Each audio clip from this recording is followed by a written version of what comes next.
That Whitsun, I was late getting away. Oh, by the way, did I say who wrote this? Philip Larkin. Okay. Philip Larkin. That Whitsun, I was late getting away. Not till about 1:20 on the sunlit Saturday did my 3/4 empty train pull out. All windows down, all cushions hot, all sense of being in a hurry gone. We ran behind the backs of houses, crossed a street of blinding windscreens, and smelt the fish dock. Thence the river's level drifting breadth began, where sky and Lincolnshire and water meet. All afternoon, through the tall heat that slept for miles inland, a slow and stopping curve southwards we kept. Wide farms went by, short-shadowed cattle, and canals with floatings of industrial froth. A hothouse flashed uniquely. Hedges dipped and rose, and now and then a smell of grass displaced the reek of buttoned carriage cloth, until the next town, new and nondescript, approached with acres of dismantled cars. At first, I didn't notice what a noise the weddings made. Wheels and veils, all posed irresolutely, watching us go, as if out on the end of an event, waving goodbye to something that survived it. Struck, I leant more promptly out next time, more curiously, and saw it all again in different terms. The fathers with broad belts under their suits and seamy foreheads, mothers loud and fat, an uncle shouting smut. And then the perms, the nylon gloves and jewelry substitutes, the lemons, mauves, and olive ochres that marked off the girdles unreally from the rest. Yes, from cafes and banquet halls up yards and bunting-dressed coach party annexes, the wedding days were coming to an end. All down the line, fresh couples climbed aboard. The rest stood round. The last confetti and advice were thrown, and as we moved, each face seemed to define just what it saw departing. Children frowned at something dull. Fathers had never known success so huge and wholly farcical. The women shared the secret like a happy funeral, while girls, gripping their handbags tighter, stared at a religious wounding. Free at last, and loaded with the sum of all they saw, we hurried towards London, shuffling gouts of steam. Now fields were building plots, and poplars cast long shadows over major roads. And for some 50 minutes, that in time would seem just long enough to settle hats and say, I nearly died, a dozen marriages got underway. They watched the landscape, sitting side by side. An Odeon went past, a cooling tower, and someone running up to bowl. And none thought of the others they would never meet, or how their lives would all contain this hour. I thought of London spread out in the sun, postal districts packed like squares of wheat. There we were aimed, and as we raced across bright knots of rail past standing Pullmans, walls of blackened moss came close, and it was nearly done, this frail traveling coincidence. And what it held stood ready to be loosed with all the power that being changed can give. We slowed again, And as the tightened brakes took hold, there swelled a sense of falling, like an arrow shower sent out of sight, somewhere becoming rain. Now Larkin is an insular poet in the sense that he makes a lot of references to things about English life. Are there any words in here, references that you don't know? Whitsun. Now, yeah, that we ought to know. That's not just limited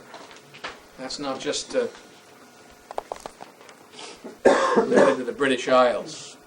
But you know what Whitsun is?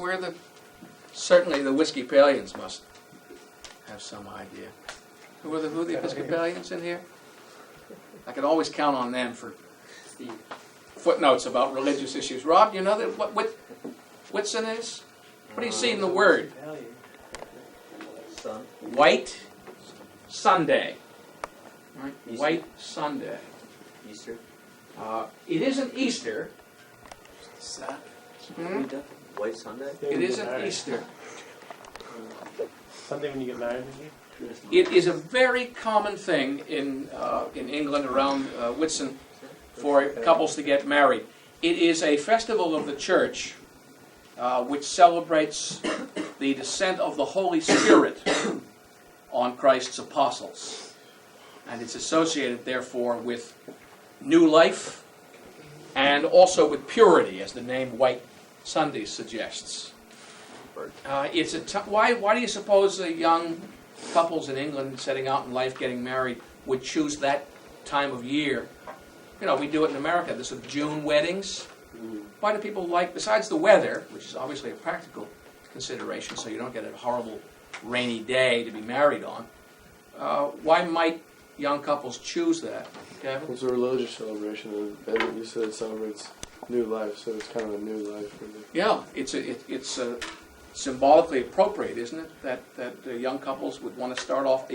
We're starting a new life. We're celebrating a holiness of spirit in our shared lives together. Now, just a little footnote.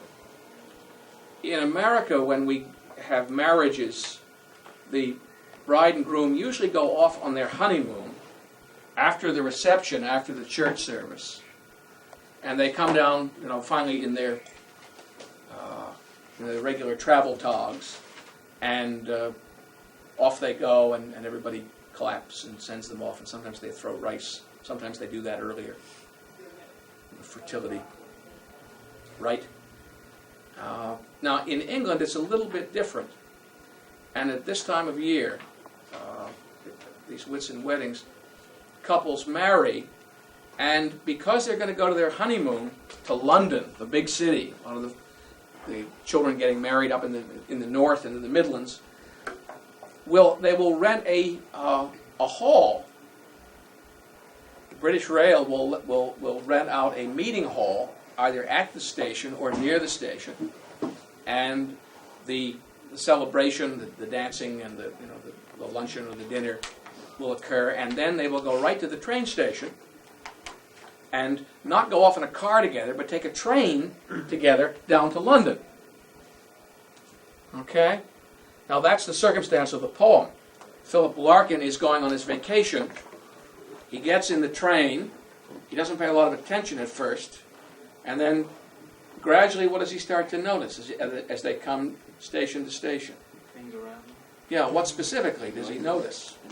The noise that is going on, and at first he thinks he doesn't associate it with the weddings. He says at one point, I took it for porters larking with the males. Meaning what? I took it for porters larking with the males. So people dealing with all the mail going through. Yeah, they're unloading the mail, at each station, and he thought it was just the porters, the railway employees, teasing and carrying on and having fun as they toss the mail bags onto the trains. Interesting that by the end of the poem, while these young people are thinking of their lives together after their honeymoon in London, what does Philip Larkin see when he thinks of London? Just to show you how well this poem is tied together. Spread out in the sun. Uh, Almost tired. yeah, keep going, Brian. I thought of London spread out in the sun, its postal districts packed like squares of wheat. So ironically, that business about the mail early on, which seems innocent, actually comes home to have a certain resonance later in the poem. All right, now there's a little narrative content in the poem. There's a little story. What's the story? Larkin gets on. He's going away on his holiday. He starts to notice the married couples getting on board. So when the train slows down for each new station, what does he do? He's looking at me. He starts to look out now and study what he sees on the platform. Okay? I don't know. I could So have. that was. I might have read it to you. But, What about? you know what I might have done? I might There's have read another you one on the train. It was some weird name. I can't remember. Adelstrup. Adelstrom. Yes, I remember Adelstrup. Oh yeah. Yeah. Remember could have that. been Jim remembers. In class after Edward Thomas. That could have been. Right. Thanatopsis. Hmm? Thanatopsis. No. No. That's Bryant, an American writer. Thomas wrote Adelstrup. Well, we did a. We wrote a paper on Thanatopsis and Bod.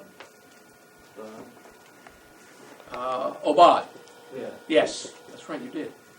God, I'd forgotten that, Todd. You got a good memory. I'd forgotten that. And now, what does Larkin start to notice when he sees, here they are, these young couples getting on the trains, and he starts to study them closely, and he starts to look very closely at their families. Oh, we have Have we? Yeah? I can't know understand. that they're going to end up like them eventually. Oh, I know what you remember. I think I made the point that this is going to sound arch, and I don't mean it to sound arch, but every now and then, more often than teachers like to admit, they learn things from their students. Okay? You know, I'm not going to be one of these sort of late 60s, hey kids, you're all so wonderful. You've taught me everything I know every day of my life. You know, I'm not going to tell you that. But every now and then you get thoughtful, perceptive students who are... remember the remark of the headmaster from Lawrenceville? Who said to the faculty, now remember, when you go into your classes tomorrow, you will frequently find yourselves in the company of your intellectual superiors. Really great advice to a faculty when you go into class tomorrow. Remember, just because you are older and have read more doesn't mean you're brighter than the people that you're teaching. I think it's darn good advice. And it was Mitch Nadler. I think Mitch was class of 91, who pointed out to me when we were discussing this poem in an AP class that when the young people get on the train and they're waving goodbye to their middle-aged parents, they're actually waving goodbye, Brian, to themselves, to versions of themselves in only 30 years. This is what they're going to look like, just like mom and dad.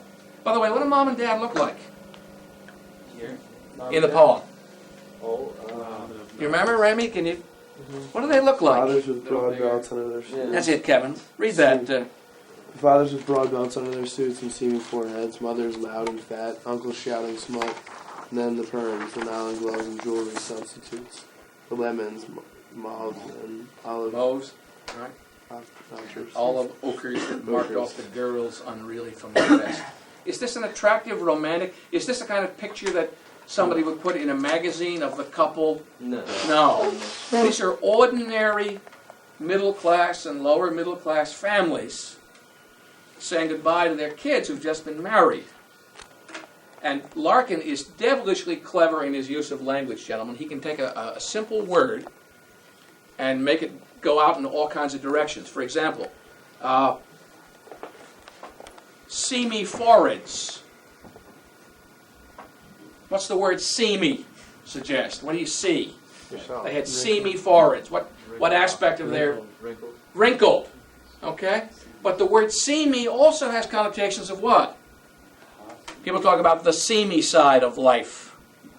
Dreamy? No, not dreamy. Wrinkled something. No. Not like the hot and kind of adventurous.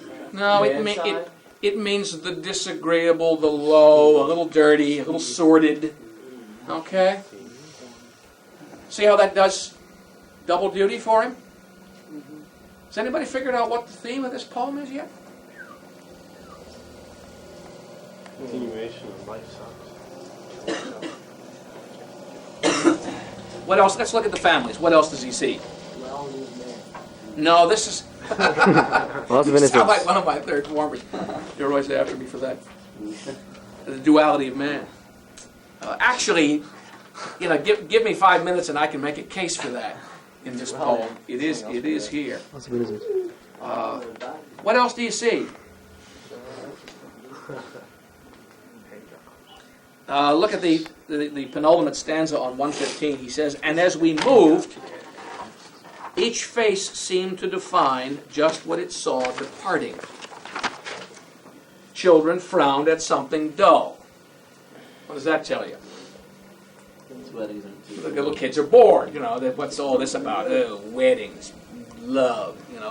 I'm bored. I want to go play. But the kids are stuck at the wedding party and they've got to be there. How about the next? "Fathers had never known success so huge and wholly farcical."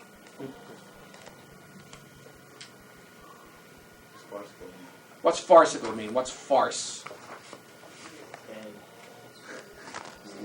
Something's a farce. It's a form of drama in which normal comedy is kind of driven right through the roof, and all kinds of crazy things happen that normally wouldn't happen, and the audience goes along with it.